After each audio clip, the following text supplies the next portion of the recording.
Sabunçu rayonu Sabunçu Tibb Mərkəzinə gedən yoldayıq. Nikolay Baybakov küçəsində. Burada yolun sağ tərəfində avtomobillər park edilib.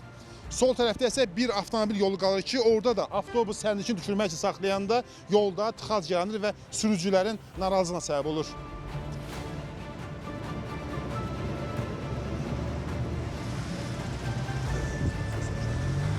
Həmişə belə olur, bura tıxac. Qardaş, həmişə bu yolun sol hissəsi maşınlar saxlayır.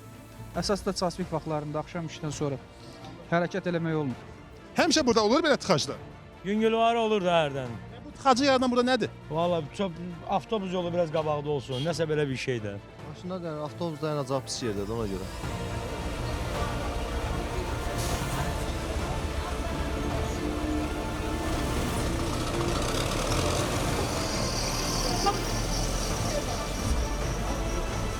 Burada avtomobil park etmək olar, yoxsa Bilmirəm valla saxlayırlar nə bilim. saxlayırlar, məsələn siz də saxlamısınız. Amma belə olanda yolu bağlayırsınız axı. Məsələn bir zolaq qalır, orada da avtobus dayananda yol dayanır. Yox valla mən indi bir nəvə zəng elədi ona cavab verməyə sağlamışam. Burada avtomobil park etmək olar, yoxsa Mənlik deyil.